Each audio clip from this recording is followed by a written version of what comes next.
Hello everybody, welcome back to my channel. If you're new here, I'm Shauna, and this is my book channel, my booktube channel, where I just talk about all things books and a lot of life stuff too. So I'm just gonna jump right in. So if you follow my channel, then you already know I have been on a bit of a hiatus since last year. There's been a lot going on in my life, but I am back. And I wanted to make a video talking about some of my most favorite reads of 2021. I know that I am very behind on this. We're already like well into March, almost April, but I wanted to do this video anyway because it's never too late to talk about your favorite books. So without further ado, let's jump right into it. Starting right off, this is a whole series, but I started the series end of 2020 and then read the rest of the series in early 2021. And many of you might know it because I have talked about it in other videos, but it was the Throne of Glass series by Sarah J. Maas. I have a whole section over here if you couldn't tell. A whole Throne of Glass section and then Court of Thorn and Roses section all together, of course. These books were fabulous. I loved them. I know there's a lot wrong with them too. And I've done a video on this before as far as how I felt about A Court of Silver Flames, how much I loved it, and I fully believe that Court of Silver Flames was my favorite book that Sarah J. Maas has written thus far. However, as a series as a whole, I really love Throne of Glass. I know it was one of her first series. I'm pretty sure her first that she ever wrote. She started it when she was very young, but there was something about the main character that just really drew me in and kind of made me want to represent books like this. I am a literary agent, if you did not know that. So I've even put in my own description of my wish list of things that I look for, of books I want to represent, is badass women. And she is kind of the epitome of that, this main character. So love these books. Definitely had to give them a shout out because I read them in 2021 and I love them. Like I said, she's definitely come a long way as a writer. I feel that her writing style has very much improved and progressed, and her storytelling has progressed and improved. But I think overall as a series, just the story itself and how many characters there were and how many great characters there were, I really did love that series just a little bit more than A Court of Thorn and Roses. Moving on to the next book that I absolutely loved that I read in 2021. This one I believe I've talked about in another video as well, and it was The Blood Countess by Lana Popovic. And I have to say, another badass woman character. Freaking love this book. It was so good. Everything else she's written thus far has been great, but Blood Countess and let's see if I can remember what some of these books were about, because it's been almost a year, if not over a year, that I've read some of these books. So from what I remember of this book, it was about a young girl who, it's based off of historical facts, but it's still very much fiction. So the main character is a fictional character, but the queen that she becomes a handmaiden to, essentially, kind of like one of her best friends. It's basically paid, but they live, they stay together in the same rooms. She helps her, with everything that she needs. She's kind of like a handmaiden in a way. This queen was very much real. She was a real person and was known, I believe, as the Blood Countess. Don't quote me on that. But she had a lot, she was very sick in the head. And she was known for a lot of not so good things. Obviously, if you're known as the Blood Countess, I don't think you're gonna be welcoming the neighbors with warm cookies.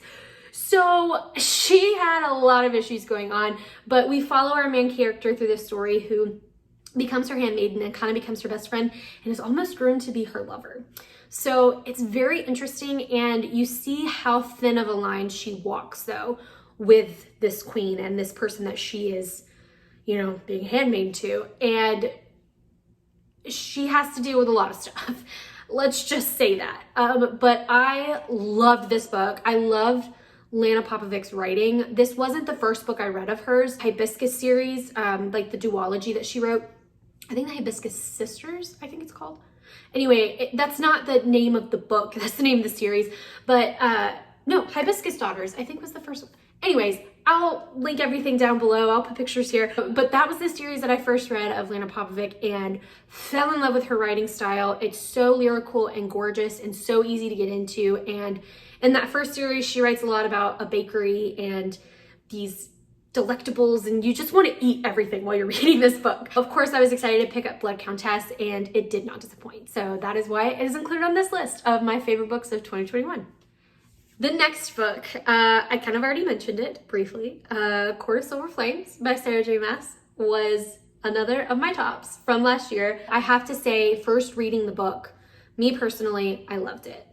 I love her writing style. I love the depth that she goes into with these characters and just the switcheroos that she can do on you with her writing really pull me in. Starting off with a character you absolutely hate and loathe at the beginning of a series, and then committing to doing a whole book through that character's perspective and making you fall in love with them even more than the other main characters, I think is magic to me. I really loved how she handled this book and handled this character as someone who suffers from depression and anxiety. I really felt moments of this book, like hardcore. I sobbed a couple of times. And that's just something that really spoke to me and stood out to me. And that's why I'm including it on this list, because it hit an emotional part of me. And I really enjoyed reading it. Okay, the next book I read that I actually have a physical copy of besides all of these books over here is The Seven Husbands of Evelyn Hugo by Taylor Jenkins Reid. I just love Taylor Jenkins Reid style of writing. And I know that she has talked about a lot, but in my opinion, she's not talked about enough. She is such a good writer. The first book I read of hers was Daisy Jones and the Six, and obviously fell in love with it. She wrote this before that. This one came out prior to that one, and I loved this one just as much, if not more. She just has a way of writing, like she writes in the 80s, like time frame era, like mostly all of her books are in the 80s, and it's just, they're so good. And so if you don't know what this book is about, it is about a woman named Evelyn Hugo, and she is a famous actress from like, I want to say the 50s and 60s, or like even earlier than that, like very old school Hollywood, very famous, very well-known actress. And she is getting older and she wants to tell her story. So she hires a young writer essentially to write her story. And all of the husbands that she had 7 of them, if you couldn't already tell. So she starts writing this story. We follow the girl, the writer, the reporter through most of this. We're reading through her perspective and her listening to Evelyn's story. But of course we have a lot of flashbacks where we're seeing a lot of like through Evelyn's eyes essentially. So everything of course is being told to her, to the reporter. So it's not necessarily through Evelyn's eyes, but it is in a way, if you kind of understand what I'm saying. But it's so good. It's so well written and it's so intriguing. I flew through this, of course. I mean, mostly all of Taylor Jenkins Reid's books, I can't put down. So I had to include this. I believe this came out, 2017. So it's been out for a while, but it's a great one. I just read it last year, so it's on my list from last year. The next favorite book I had of 2021 was an audiobook that I listened to, and I freaking adored it. It is A House in the Cerulean Sea by TJ Klune. This one, there's no other word to describe this book except adorable. It's just so heartwarming and lovable. Like, these are all of the adjectives that come to mind when thinking about this book.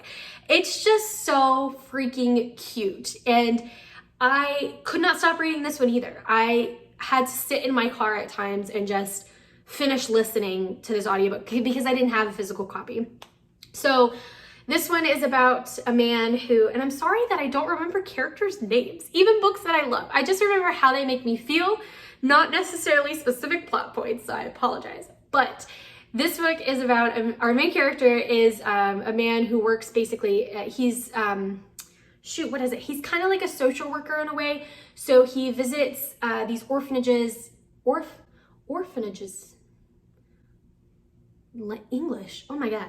He visits an orphanage And he does this all over, and he basically makes sure that they're, you know, staying up to code and following the rules. And, you know, he's like a pencil pusher, essentially. So he doesn't really like his job, but, you know, he doesn't hate it, but he doesn't love it. He's just kind of stuck. And I want to say he's like in his 40s or 50s, you know, like he's, you know, not like younger age. So he's up there, he's single, you know, all of these things. So he's just kind of stuck in a rut, essentially.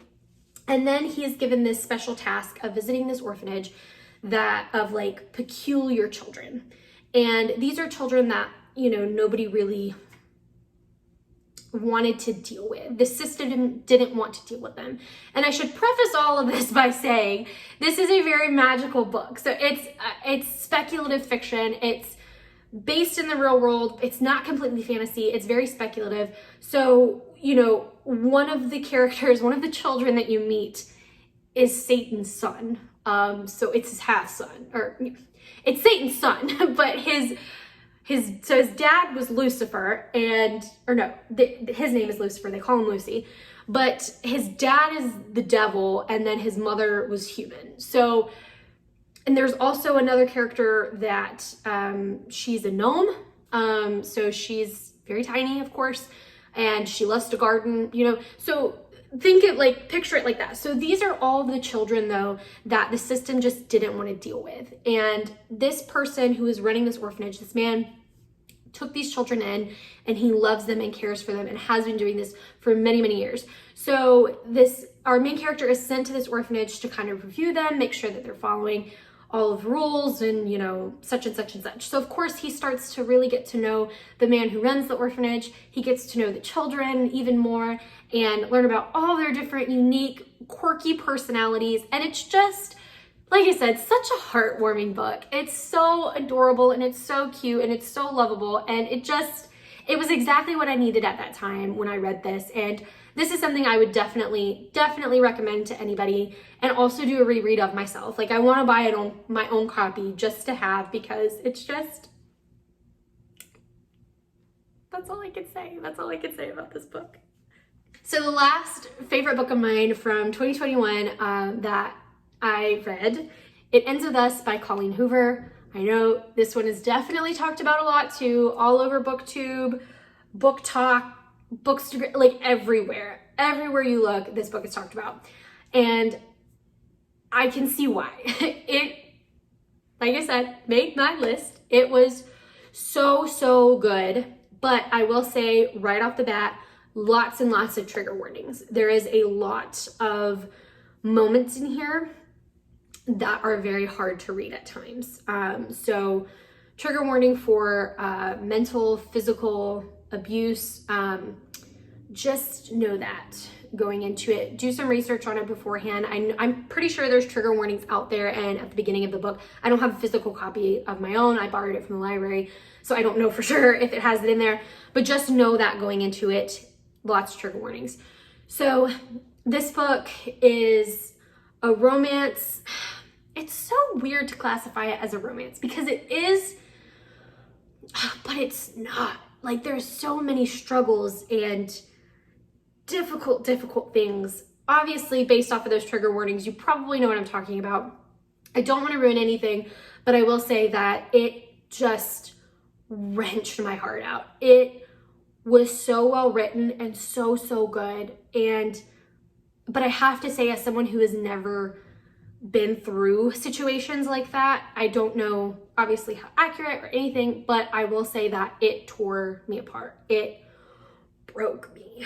It was very hard. It was a very difficult read, but very well worth it. If you like these kinds of books like I do, I love diving into the dirty and the nitty-gritty of things. And, you know, sometimes, obviously, like from the last book I just talked about, like I love the frilly, lovable, just fun kind of reads, and you definitely need those sometimes, but most of the time I like reading, you know, these books that kind of really just wrench your gut out. And this book did that for me.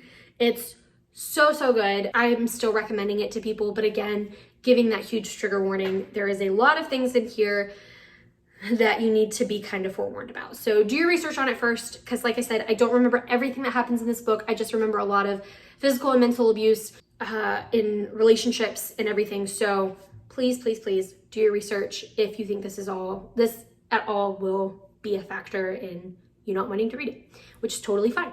So that about wraps up this video. Those were all of my favorite reads of 2021.